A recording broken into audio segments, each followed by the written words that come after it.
أشهد أن لا إله إلا الله وحده لا شريك له وأشهد أن محمدا عبده ورسوله أما بعد فأعوذ بالله من الشيطان الرجيم بسم الله الرحمن الرحيم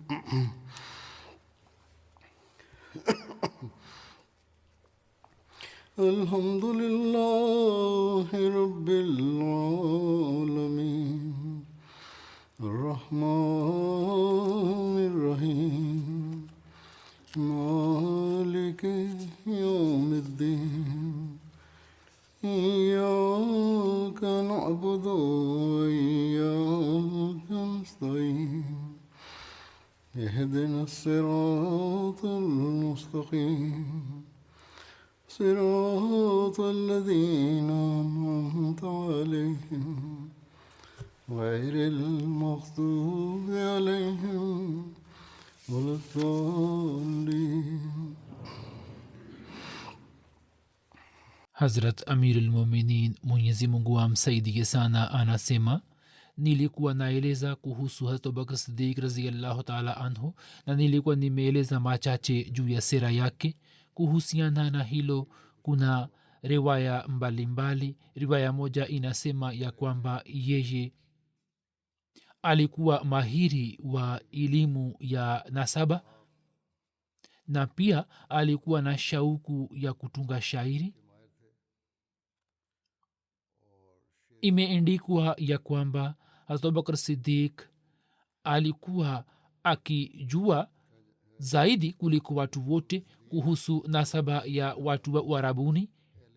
Jubair bin Mutam ambaye alikuwa amefikia ukamilifu wake katika elimu hiyo ya nasaba, yeye alisema ya kwamba elimu hii ya nasaba nimejifunza kutoka kwa Hazrat Abubakar, kwani hasa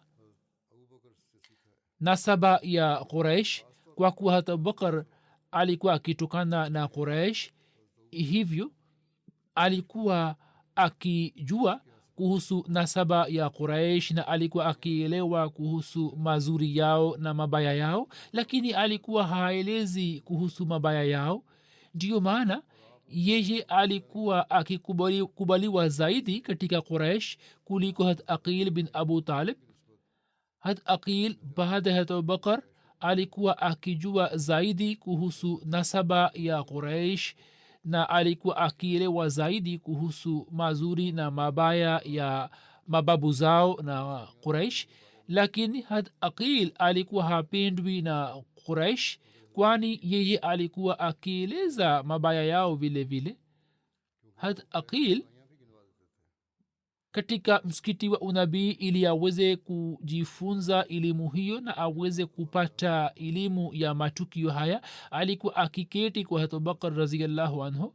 Na kwa watu wa Makka, Hazrat Abubakar alikuwa miongoni mwa watu waliobora kabisa, na ndiyo maana kila wakipata shida yoyote walikuwa wakimwomba kwamba yeye awasaidie. Imeelezwa ya kwamba Hazrat Abubakar alikuwa akijua sana kuhusu nasaba ya Quraish na Uarabuni.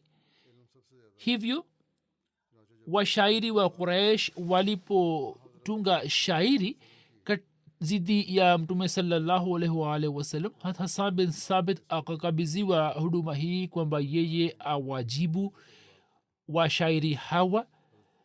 Hata Hasan alipohudhuria kwa Mtume sallallahu alaihi wasallam, Mtume sallallahu alaihi wasallam akamwambia kwamba kivipi wewe utafanya hajv ya Quraish, yani utasema shairi zidi yao, ilhali mimi pia ni miongoni mwa Quraish.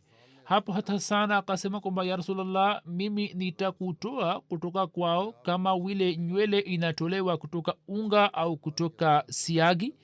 Hapo Mtume sallallahu alaihi wasallam akasema kwamba wewe uende kwa Abubakar na umuulize kuhusu nasaba ya Quraish.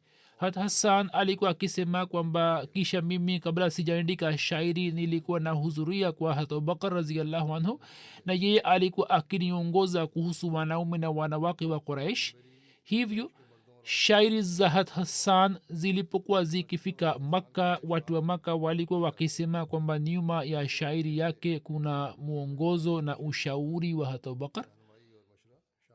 hat abubakar pamoja na kuwa mahiri katika elimu ya nasaba pia alikuwa akijua sana kuhusu historia ya vita ya waarabu na vile vile hata abubakar kwa kuwa hakuwa mshairi rasmi lakini alikuwa na shauku ya kutunga shairi. waandishi wa sera ya hata abubakar sidik wamezungumzia habari hiyo kwamba je alikuwa ametunga shairi au la. baadhi ya waandishi wa habari wamesema kwamba hapana, alikuwa hakutunga shairi, ilhali baadhi ya waandishi wa sera wamezungumzia kwamba alikuwa ametunga shairi. vivyo hivyo juu ya shairi za hata abubakar kuna kitabu juu ya kasida 25 kinachopatikana katika maktaba ya uturuki na inasemwa kwamba hizi ni shairi za abubakar sidik raziallahu anhu na mtu mmoja ameandika kwamba mimi nimepata uthibitisho kwamba hizi ni shairi zake kwa kupitia ilhamu. na tabqat ibn saad na sirt ibn hisham pia wameandika kwamba abubakar alikuwa ametunga shairi. na juu ya kifo cha mtume sallallahu alaihi wasallam baada ya mazishi yake abubakar sidik alikuwa ametunga shairi ambayo tafsiri yake ni kama ifuatayo: ewe jicho nakupa kiapo kuhusu haki ya kulia juu ya mtume sallallahu alaihi wasallam, endelea kulia na machozi yako yasikwame kamwe. ewe jicho tiririsha machozi yako juu ya kuondokewa kwa mwana aliye mzuri kabisa wa kabila la quraish, yani khindaf, aliyefichwa kwenye mwana ndani wakati wa jioni. basi mfalme wa wafalme na walii wa watumishi na mungu wa wafanya ibada amsalie mtume sallallahu alaihi wasallam. basi baada ya kuondokewa kwa mpendwa wangu mimi sina maisha yenye raha, na baada ya kuondoka kwake tuishi vipi? basi jinsi tulivyokuwa pamoja katika dunia hii, lau kama mauti pia ingetukutanisha kwa pamoja. hiyo ni tafsiri ya shairi yake. kuhusiana na busara yake inapatikana kwamba alikuwa mwenye busara sana. hat abu said khudri alisimulia ya kwamba mtume sallallahu alaihi wasallam alisema ya kuwa mwenyezi mungu amempatia mja wake hiari ya dunia au kile kilichopo kwa allah, na yeye amependelea kile kilichopo kwa allah. hapo hata abubakar raziallahu anhu akaanza kulia. mimi nikajisemea moyoni ya kwamba kitu gani kinamfanya mtu huyo kulia? kama mwenyezi mungu amempatia mja wake hiari ya kuichagua dunia au kile kilichopo kwake, sasa yeye amechagua kile kilichopo kwa allah azza wajal, na mtume saa salam ndiye aliyekuwa mja huyo. na hata abubakar alikuwa mwenye elimu zaidi kuliko sisi sote. mtume saa salam akasema kwamba abubakar usilie. riwaya inasema ya kwamba mtume saa salam akasema abubakar usilie, kwa yakini katika watu wote mwenye kunitendea wema na mwenye kujitolea kwa kupitia ukaribu wake, urafiki wake na mali yake ndiye abubakar. lau kama ningemfanya mtu kuwa rafiki yangu katika umati wangu, basi ningemfanya abubakar kuwa rafiki yangu. lakini katika islam usawa na mapenzi ndio kila kitu. milango yote inayofunguliwa miskitini ifungwe isipokuwa mlango wa abubakar. kuhusiana na busara yake habari hizi nimekusha zieleza hapo kabla, na kuhusiana na suala la milango hat masihi mslam ameeleza ufafanuzi wake ambao nitaueleza baadaye. hat musleh maud akieleza habari hiyo anasema kwamba siku za mwisho za mtume saa salam zilipowadia, siku moja alisimama ili atoe hutuba, na akiwahutubia masahaba zake akasema kwamba eni watu, kuna mja wa mwenyezi mungu na mwenyezi mungu aliongea naye na akasema kwamba ewe mja wangu, mimi nakupatia hiari, ukipenda uishi katika dunia hii au ukipenda uje kwangu. hapo mja wake akapendelea ukaribu wa mwenyezi mungu. mtume saa salam aliposema hayo hat abubakar akaanza kulia.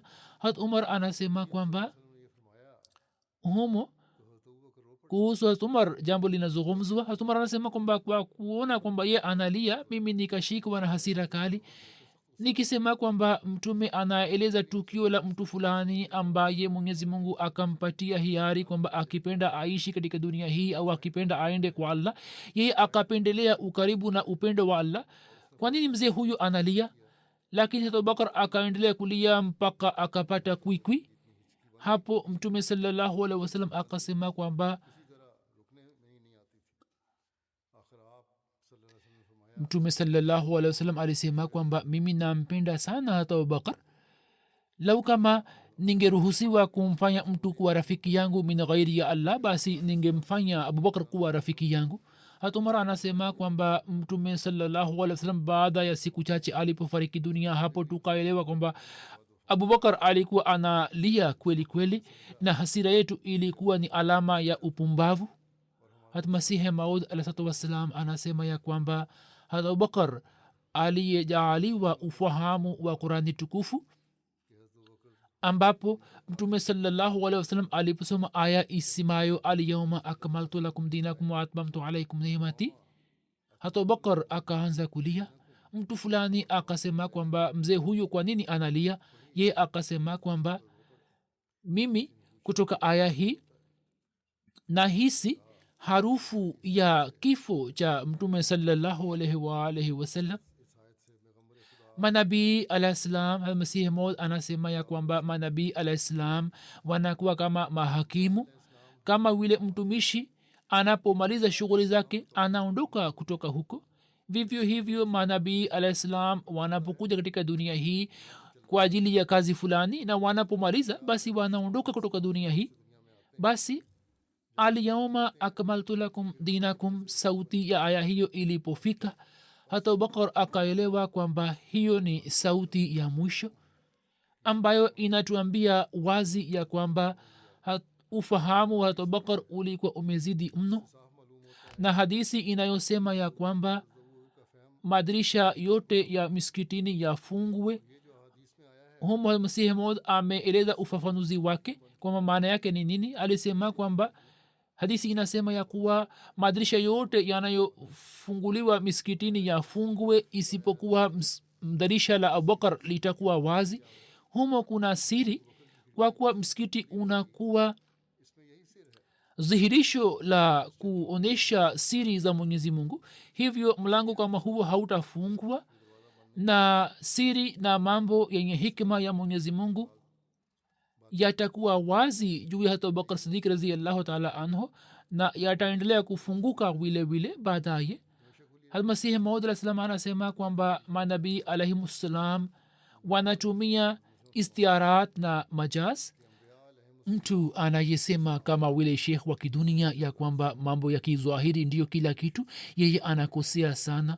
kwa mfano hata ibrahim alah salam alipomwambia kijana wake kwamba ubadilishe kizingiti hiki, au mtume sallallahu alaihi wasallam alipoona bangili za dhahabu, vitu hivi vyote vilikuwa si juu ya maana ya kizwahiri bali vilikuwa kama istiara na majaz, na ndani yake kulikuwa na uhakika mwingine. hat masihi maud alah salam anasema ya kwamba ilmuradi shabaha yenyewe ilikuwa hivi kwamba hata abubakar alikuwa amejaaliwa ufahamu wa qurani tukufu kuliko vote, na ndio maana hata abubakar akafanya istidlal hiyo. anasema kwamba dini yangu ndiyo hii, kwamba hata kama maana hizi zingekuwa kinyume chake, hata hivyo uchamungu na uaminifu ulikuwa ukitutaka kwamba sisi tungekubali jambo la hata abubakar raziallahu anhu, yani watu wangekubali jambo lake, lakini humo hakuna neno lolote ambalo ni kinyume cha qurani tukufu. anasema kwamba muwaulize mashekh kwamba abubakar alikuwa mwenye busara au la. je, yeye hakuwa abubakar ambaye aliitwa sidiq? je, huyu si mtu aliyechaguliwa kuwa khalifa wa kwanza wa mtume sallallahu alaihi wa alihi wasallam, ambaye akajitolea sana kwa ajili ya islam na akamaliza mawimbi ya uritadi? anasema kwamba mwache mambo mengine, muniambie kwamba hata abubakar kwa nini alihisi haja ya kupanda juu ya mimbari, kisha muniambie kwa uchamungu kwamba yeye aliposoma ma muhammadun illa rasul qad khalat min qablihi rusul, shabaha yake ilikuwa ni ya kufanya istidlal tam au yenye nakisi kwamba mtoto mmoja angeweza kusema kwamba anaelewa kuwa isa amekufa ni kafiri. yani shabaha ya kusoma aya hii ilikuwa hivi kwamba dalili yenye uimara itolewe.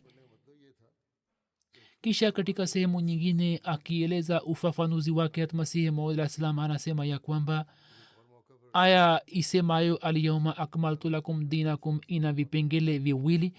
moja kwamba amekwisha watakaseni, pili amekwisha maliza kitabu. anasema kwamba aya hiyo iliposhuka hata abubakar akaanza kulia. mtu fulani akasema kwamba mzee, kwa nini unalia? ye akamjibu kwamba kutoka aya hiyo mimi nahisi harufu ya kifo cha mtume sallallahu alaihi wasallam, kwani jambo hili ni wazi na limepangwa kwamba kazi inapomalizika basi kumalizika kwake kunakuwa dalili juu ya kifo. kama vile katika dunia hii wanakwepo watumishi na wanapomaliza shughuli zao wanaondoka.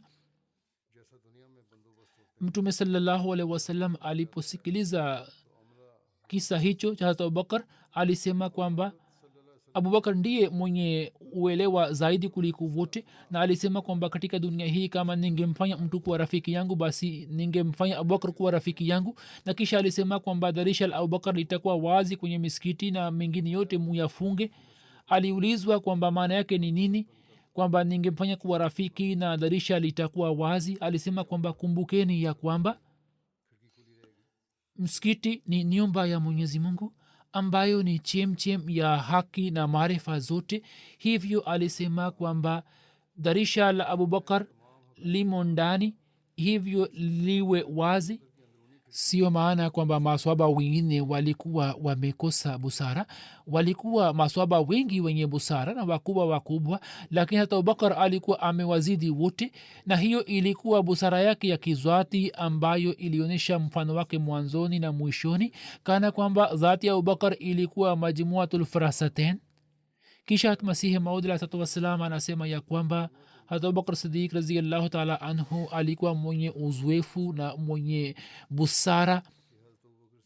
yeye aliona mambo mengi yaliyo magumu na mateso mengi, na akashiriki katika vita nyingi, na akashuhudia mipango yao ya kivita, na akavuka majangwa mengi na milima mingi, na kulikuwa na sehemu nyingi zenye maangamio. yeye akaingia ndani na akaniosha njia nyingi zilizokuwa zimepinduka, na akashiriki katika vita nyingi, na kulikuwa na fitina nyingi ambazo akazimaliza, na kulikuwa na vipando vingi ambavyo akavitumia kwenye safari.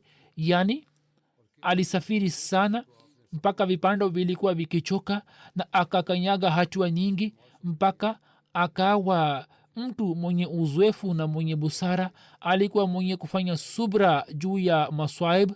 basi mwenyezi mungu akamchagua kwa ajili ya urafiki wa mtume sallallahu alaihi wasallam, na kwa sababu ya uaminifu wake na ukweli wake akamsifu. hiyo ilikuwa ishara juu ya jambo hili ya kwamba yeye ni miongoni mwa wapendwa wa mtume sallallahu alaihi wasallam na amewazidi wote. yeye akazaliwa kutoka khamir ya uhuru na unyofu ulikuwa ndani mwake. ndiyo maana yeye akachaguliwa katika mambo muhimu na wakati wa hofu. na mwenyezi mungu ni mwenye elimu na mwenye hikma, na yeye anafanya kazi yake juu ya nafasi zake, na anatiririsha chemchem sawa na hali.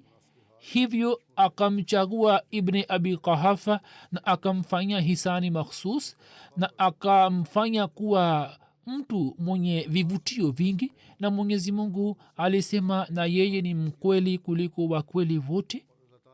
yani kile alichosema mwenyezi mungu amesema kweli. alisema nini? illa tansuruhu faqad nasarahu llahu iz akhrajahu lazina kafaru thani asnane iz huma fi lghari iz yaqulu lisahibihi la tahzan inna allaha maana faanzala allahu sakinatahu alaihi wa ayyadahu bijunudi lam tarauha wa ayyadahu bijunudi lam tarauha wajaala kalimat allazina kafaru sufla wajaala kalimat allazina kafaru sufla wa kalimatullahi hiya al-uliya wallahu azizun hakim wa kalimatullahi hiya al-uliya wallahu azizun hakim.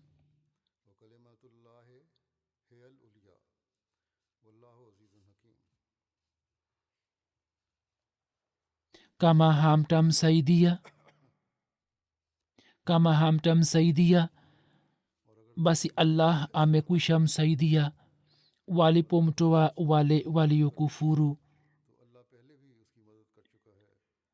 alipokuwa wapili katika wawili walipokuwa wote wawili katika pango alipomwambia sahibu yake usihuzunike kwa yakini allah yu pamoja nasi ndipo allah akamteremshia utulivu wake na akamsaidia kwa majeshi msiyoyaona na akafanya neno la wale waliokufuru kuwa chini na neno la allah ndilo la juu na allah ndiye ashindaye mwenye hekima. Hazrat abubakar alikuwa na ujuzi mkubwa kuhusu elimu ya kufasiri ndoto. Imeandikwa ya kwamba katika elimu ya kufasiri ndoto Hazrat abubakar siddiq alikuwa na ujuzi mkubwa. Katika elimu ya utaabiri alikuwa na daraja kubwa kuliko wote. Hadi katika zama tukufu za mtume sallallahu alaihi wasallam vile vile alikuwa akieleza tafsiri na maelezo ya ndoto. Imam muhammad bin sirin anasema ya kwamba baada ya mtume sallallahu alaihi wasallam Hazrat abubakar siddiq alikuwa muabir mkubwa, yani mwenye kueleza tafsiri za ndoto. Hazrat abubakar siddiq radhiyallahu taala anhu aliwahi kueleza tafsiri na maelezo ya ndoto mbalimbali. Hazrat ibn abbas anasimulia ya kwamba wakati wa kurejea kutoka vita vya uhud mtu mmoja alimjia mtume sallallahu alaihi wasallam na akasema, ya rasulallah, nimeona katika ndoto mawingu na kutoka mawingu haya asali na samli vinadondoka, na nikaona ya kwamba watu walikuwa wakipokea kwenye mikono yao. Mwingine alikuwa mwenye kupokea zaidi na mwingine alikuwa mwenye kupokea kidogo, na nikaona kamba moja ambayo ilikuwa imefika hadi mbinguni, na nikakuona wewe sallallahu alaihi wasallam kwamba wewe ukashika kamba ile na kwa kupitia kamba hiyo ukaenda juu. Kisha baadaye mtu mwingine akashika kamba hiyo na kwa kupitia kamba ile akaenda juu. Kisha mtu mwingine akaishika naye pia akaenda juu. Kisha baadaye mtu mwingine akashika kamba hiyo na kamba ile ikakatika, kisha ikaunganishwa kwa ajili yake na yeye kwa kupitia kamba ile akapanda juu.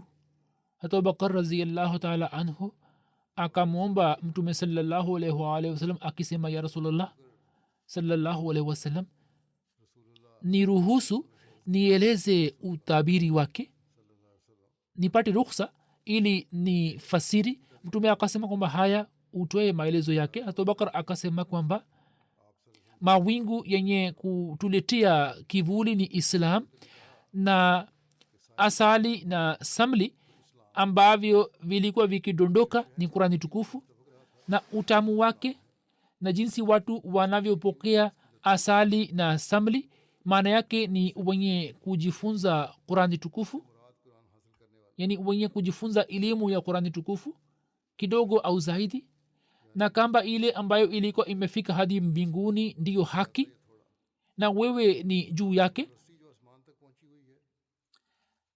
Wewe sallallahu alaihi wasallam ulishika kamba ile na kwa kupitia kamba ile ukapanda juu. Kisha baada ya wewe mtu mwingine ataishika na kwa kupitia kamba hiyo atapanda juu, na kisha mtu mwingine kwa kupitia kamba hiyo atapanda juu, na kisha mwingine, na kisha kamba hiyo itakatika na kisha itaunganishwa kwa ajili yake na yeye atapanda juu.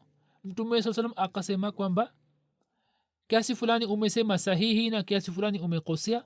Hata Abubakar akasema kwamba ya Rasulullah, mimi nakupa kiapo wewe lazima niambie kile nilichosema ni sahihi na pale ambapo nimekosea. Mtume saa salam akasema kwamba abubakar usinipe kiapo.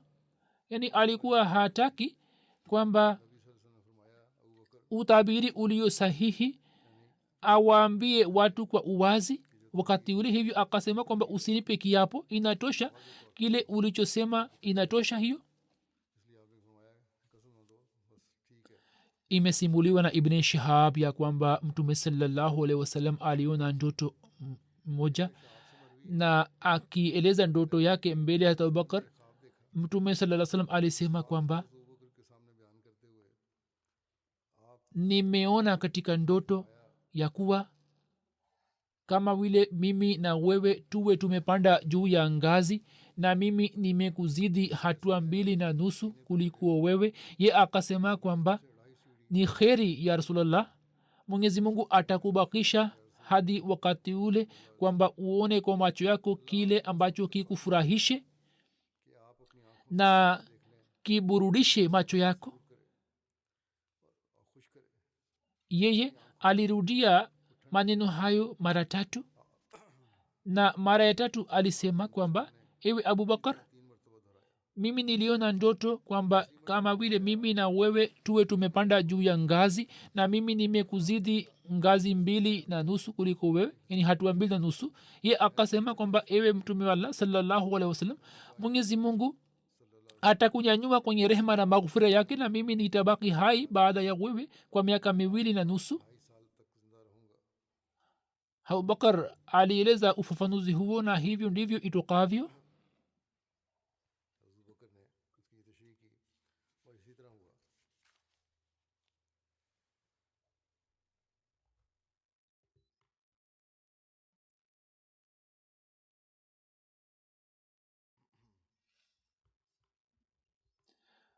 mke mtakatifu wa mtume salallahu alaihi wasallam aisha raziallahu anha anaeleza ya kwamba mimi katika ndoto yangu niliona miezi 3 ikidondoka kwenye chumba changu.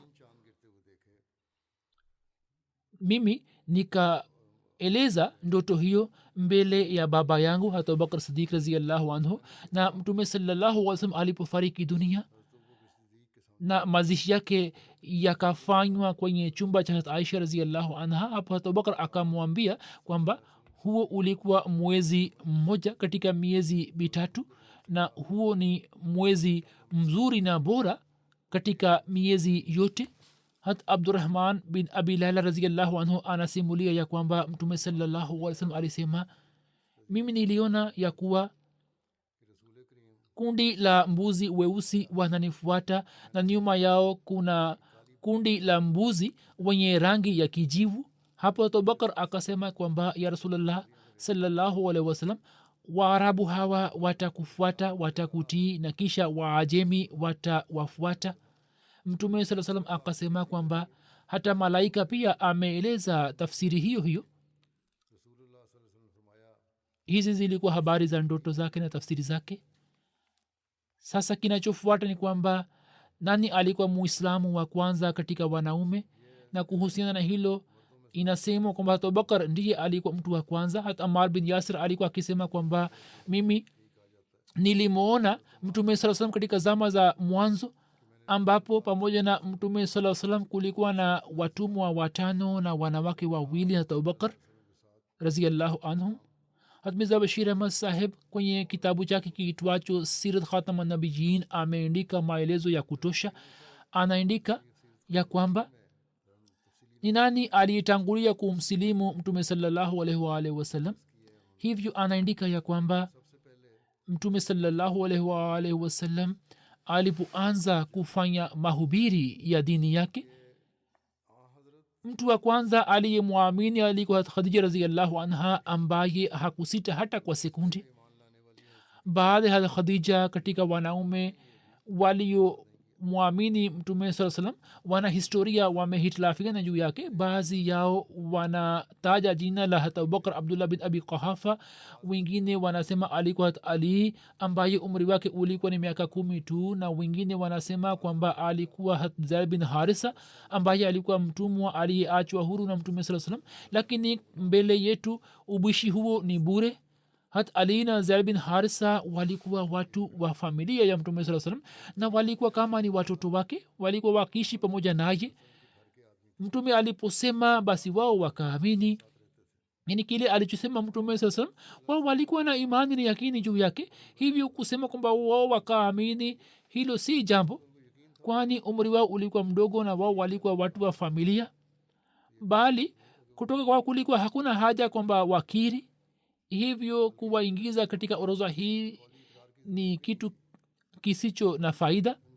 hivyo waliobaki nyuma, hat abubakar radhiallahu anhu alikuwa mtu wa kwanza aliyemwamini mtume sallallahu alaihi wa alihi wasallam. hat abubakar kwa sababu ya wema wake na kipaji chake alikuwa mukarram na muazzam katika Quraish, na akapata daraja katika Islam ambayo hakuna sahaba mwingine aliyefikia. hat abubakar hata kwa sekunde hakupata mashaka juu ya madai ya mtume saa salam, bali mara baada ya kusikiliza akakubali, na kisha akajitolea mambo yake yote kwa ajili ya kuitumikia dini iliyoletwa na mtume sallallahu alaihi wasallam. mtume sallallahu alaihi wasallam katika masahaba zake alikuwa akimpenda sana hat abubakar radhiallahu anhu, na baada ya kifo cha mtume saa salam yeye akawa khalifa wake wa kwanza. katika zama za ukhalifa wake yeye akatoa uthibitisho wa kipaji chake usio na kifani. mustashrik mashuhuri springer anaandika kuhusu abubakar ya kwamba kuamini kwa abubakar radhiallahu anhu mwanzoni mwa islam juu ya mtume muhammad sallallahu alaihi wasallam ni dalili kubwa juu ya jambo hili, ya kwamba muhammad sallallahu alaihi wasallam hata kama awe mwenye kudanganywa, lakini hakuwa mwenye kuwadanganya watu, bali alikuwa akiamini kwamba yeye ndiye mtume wa allah kwa moyo wake wote. na sir william muir pia ameafiki na springer. hada khadija, hat abubakar, hat ali na baada ya zaid bin harisa waliosilimu kulikuwa na watu 5 ambao kwa sababu ya mahubiri ya abubakar radhiallahu anhu waliamini, na hawa wote katika islam wakapata daraja kubwa sana, mpaka walikuwa wakihesabiwa miongoni mwa maswahaba wakubwa. majina yao ni kama yafuatayo: 1 hat usman bin affan, 2 abdurrahman bin auf, 3 saad bin abi waqas, 4 zubair bin awam, 5 talha bin ubaidullah. hawa wote ni miongoni mwa ashra mubashira, yani wanaingia katika maswahaba 10 ambao mtume sallallahu alaihi wasallam kwa ulimi wake mtakatifu alikuwa amewapatia bishara ya kuingia peponi, na walikuwa wakihisabiwa wapendwa na washauri wa mtume sallallahu alaihi wasallam. al-Muslih Maud radhiyallahu ta'ala anhu safari moja alieleza alikuwa akiwahimiza wanajamaati kuhusu kujitolea. katika hutuba yake alisema ya kwamba anaandika ya kuwa muumini hapati hofu juu ya mipango ya aina hiyo ya kujitolea, bali huwa anafurahi na anajivunia kwamba mpango huo umemfikia, na ye amekuwa wa kwanza kupokea mpango huo. ye haogopi, bali anajivunia juu ya bahati yake, na anamshukuru mwenyezi mungu, na anajitolea katika njia yake, na anapata daraja zaidi kuliko watu wote. je, mtu awezaye kusema kwamba huduma ambazo hat abubakar alizitoa na nafasi ambazo alizipata za kujitolea, ye alikuwa akitamani kwamba kwa nini yeye amepata nafasi hiyo ya kujitolea, bali yeye alikuwa amejiingiza katika hatari kwa furaha zote, na akavumilia mateso katika njia ya allah. ndiyo maana akapata daraja ambayo hatumar pia hakuweza kuipata, kwani mtu anayetangulia kuamini ndiye anayepata nafasi ya kujitolea, ila hali hatari zilikuwepo wakati wa kuamini kwa umar. masahaba walikuwa wakiteswa, walikuwa wakizuiliwa kuswali, masahaba walikuwa wakifukuzwa nje ya watani wao, na hijra ya uhabeshi ilikuwepo. Zama za maendeleo zilikuja baada ya muda mrefu wa kumwamini yeye, lakini jinsi hat abubakar alivyopata daraja kwa sababu ya kujitolea kwake na kutoa huduma mwanzoni mwa islam, hat umar hakuweza kupata ile. ndiyo maana safari moja hata abubakar na hat umar walipohitiliafiana, mtume akasema kwamba nyini wakati ambapo mlikuwa mkikataa islam, wakati ule abubakar akakubali islam, na mlipokuwa mkiipinga islam yeye akaisaidia islam. sasa kwa nini mnamuuzi hivyo? mtume sallallahu alaihi wasallam alionyesha habari hiyo ya kumwamini kwake na kujitolea kwake, ilhali hat umar pia alikuwa amevumilia mateso mengi na alikuwa ametoa huduma mbalimbali, lakini hata abubakar alikuwa amepata nafasi hiyo. je, mtu anaweza kusema kwamba abubakar atakuwa akitamani kwamba lau kama ningepata nafasi ya kumwamini mtume wakati wa ushindi wa Makka, hata kama ufalme wa dunia ungewekwa mbele yake ye angeukataa na asingeukubali?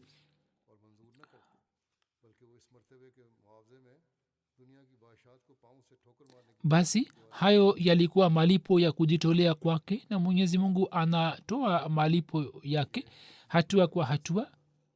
kuhusiana na kuwaachisha watumwa, imeendikwa ya kwamba umar raziallahu anhu alikuwa akisema ya kuwa abubakrin sayiduna wa ataka sayiduna, yani bilal.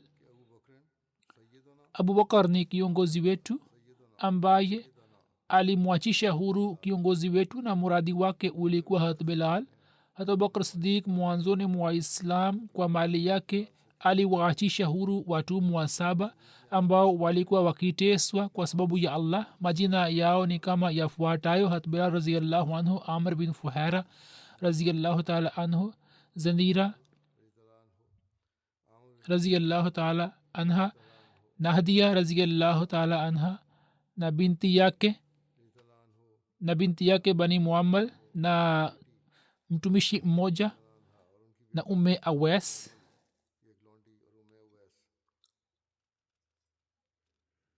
hata wapinzani pia walikuwa wakikiri kuhusu wema na hulka njema za hata abubakar. hivyo hat musleh maud raziallahu taala anhu anasema ya kwamba mtu kama vile abubakar ambaye maka nzima ilikuwa chini ya hisani yake, chochote alichokuwa akichuma alikuwa anatumia juu ya kuwaachisha huru watumwa.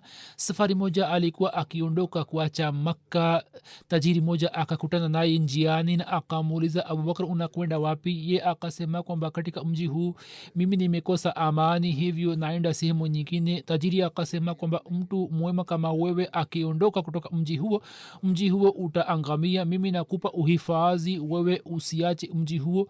ye akarejea chini ya uhifadhi wa tajiri huyo. alipokuwa akiamka asubuhi alikuwa akisoma kurani tukufu. wanawake na watoto walikuwa wakisikiliza kurani tukufu, kwani kwenye sauti yake kulikuwa na huzuni kubwa.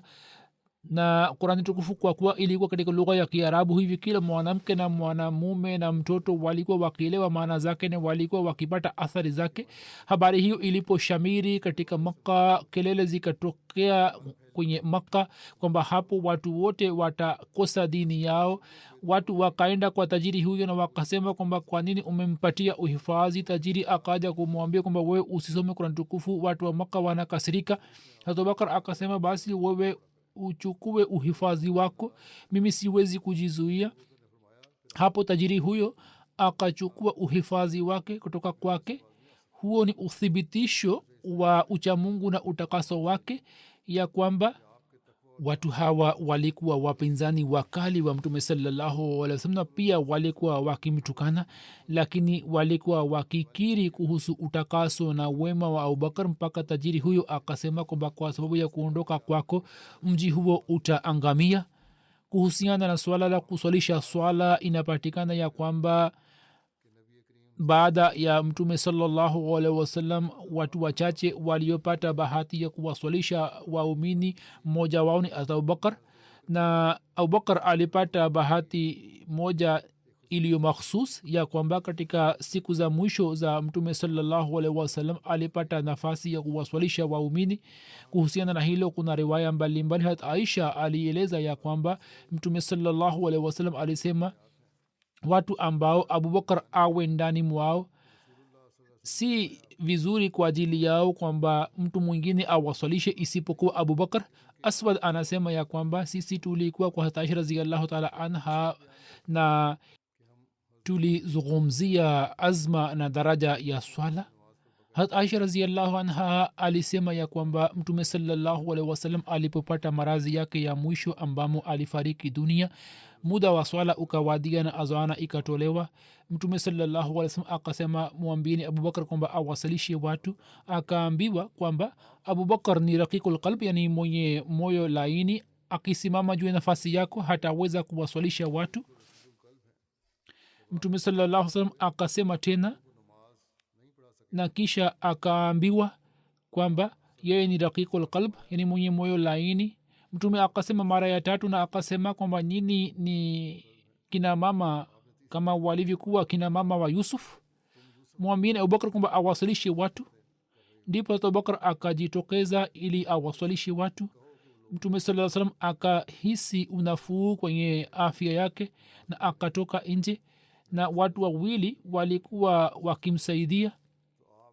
anasema mimi hivyo ndivyo navyokumbuka, kana kwamba naona mbele ya macho yangu kwamba miguu yake ilikuwa ikigusa chini, yani alikuwa hawezi kutembea vizuri, alikuwa hawezi kuinua miguu yake. hata abubakar akapenda alipomwona mtume saa salam anakuja, hata abubakar akataka kusogea nyuma, lakini mtume akamwambia kwamba ubaki pale pale ulipo. kisha mtume saa salam akaletwa hadi akaja kuketi karibu na hata abubakar. amish aliambiwa kwamba je, mtume sallallahu salam alikuwa akiswalisha na abubakar alikuwa akiswali nyuma yake na watu walikuwa wakiswali nyuma ya abubakar. ye akaashiria kwa kichwa kama ndio. mtume saa salam alikuwa ameketi upande wa kushoto kwa abubakar na abubakar alikuwa akisimama na kuswali. hat anas bin malik answari msimuliaji anasema kwamba aliniambia ya kwamba yeye alimfuata mtume saa salam na akatoa huduma na akaishi kwake. kisha akasema kwamba abubakar alikuwa akiwaswalisha waumini katika marazi haya ya mtume saa salam ambamo alifariki dunia hadi siku ya jumatatu ilipofika na watu walikuwa kwenye safu. mtume saa salam akaondoa pazia ya chumba chake, alikuwa akituona na alikuwa amesimama kana kwamba uso wake mtakatifu ulikuwa ni ukurasa wa Qurani tukufu. kisha mtume saa salam akafurahi na kutabasamu na sisi tukapata wazo kwamba sisi tumeingia kwenye majaribio kwa furaha na kwa kumwona nabii saa salam. hapo abubakar raziallahu taala anhu akasogea nyuma ili aweze kuungana nasi kwenye safu na akaelewa kwamba nabii saa salam amekuja kutuswalisha. lakini nabii saa salam akaashiria kwamba mumalize swala yenu na akaondoa pazia na siku ile ile akafariki dunia. riwaya moja inasema kwamba safari moja katika siku hizi umar pia alikuwa amewaswalisha waumini. maelezo yake yanapatikana hivi ya kwamba hata abdullah bin zama anaeleza ya kuwa mtume sallallahu salam maradhi yake yalipozidi sana na mimi pamoja na kundi la waislamu nilikuwa kwake. hat bilal akamuita kwa ajili ya swala. mtume akasema kwamba mwambie mtu fulani kwamba awasalishe watu. hata abdullah bin zama akatoka nje na akaona kwamba umar alikuwepo na hata abubakar hakuwepo katika watu. anasema kwamba ewe umar, usimame na uwaswalishe watu. ye akaja mbele na allahu akbar akasema allahu akbar. mtume aliposikia sauti yake na sauti ya umar ilikuwa juu sana, mtume saa salam alisema kwamba abubakar yuko wapi? mwenyezi mungu anakataa na waislamu vile vile, mwenyezi mungu anamkataa na waislamu vile vile. akamwita hata abubakar, ye akaja ambapo umar alikuwa amekushasalisha tayari, lakini ye akawasalisha tena. hiyo pia ni riwaya moja. kuna riwaya nyingine inayosema ya kwamba nabii sallallahu salam aliposikiliza sauti ya umar akatoka nje hadi akiinua kichwa chake kutoka chumba chake akasema hapana hapana hapana ibne abi qahafa awasalishe watu na alisema hayo kwa hasira kuna maelezo ya riwaya hiyo yanayopatikana kwenye musnad ahmad ya kwamba hat umar alipojua kuhusu habari hiyo ye akamwambia hat abdullah bin zama ambaye alikuwa amemwambia hat umar kwamba usalishe alisema kwamba nilikuwa nimeelewa kwamba mtume amekuambia kwamba niambiwe kuhusu kuswalisha swala waila mimi nisinge swalisha swala hapo abdullah bin zama akasema kwamba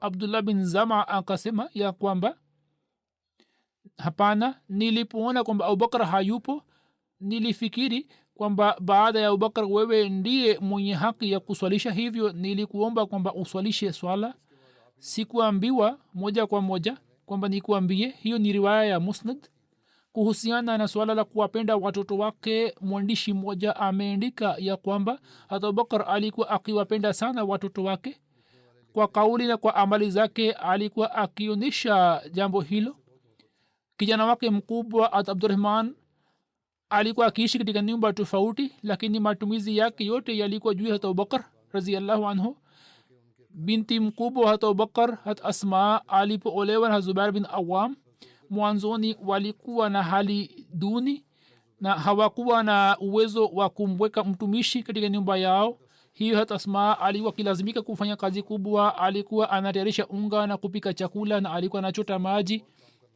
alikuwa anashona nguo na alikuwa akileta kokwe za mitende kutoka umbali hadi alikuwa akimlisha farasi hata bakr sidik alipojua kuhusu habari yake kuhusu hali yake akamtumia mtumishi mmoja ambaye alikuwa akimlisha farasi na alikuwa anamhudumu hata sma anasema kwamba kwa kunitumia mtumishi baba yangu alikuwa amenipa uhuru hata abdullah bin abubakr alikuwa akimpenda mkewe atika na kwa sababu yake alikuwa ameacha kwenda kwenye jihadi hata abubakar hakuweza kuvumilia hilo ye akamwamuru hata abdullah kwamba wewe kwa sababu ya mke wako umeacha kwenda kwenye jihadi umpe talaka ye akafuata amri yake lakini kwa sababu ya kuondokewa kwa atika akatunga shairi yenye huzuni hata abubakar aliposikiliza shairi zake moyo wake ukalainika na yeye akampatia ruksa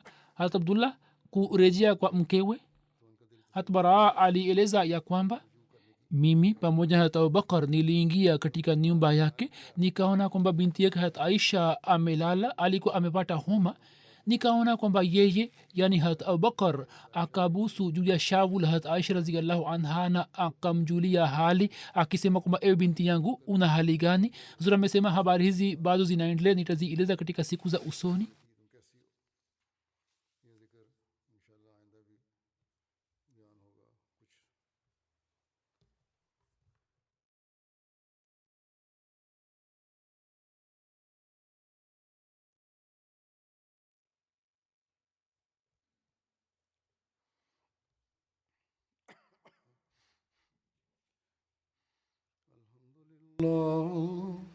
الحمد لله نحمده ونستعينه ونستغفره ونؤمن به ونتوكل عليه ونعوذ بالله من شرور أنفسنا ومن سيئات أعمالنا من يهده الله فلا مضل له ومن يضلل فلا هادي له ونشهد أن لا إله إلا الله ونشهد أن محمدا عبده ورسوله عباد الله رحمكم الله إن الله يأمر بالعدل والإحسان وإيتاء ذي القربى وينهى عن الفحشاء والمنكر والبغي يعظكم لعلكم تذكرون اذكروا الله يذكركم وادعوه يستجب لكم ولذكر الله أكبر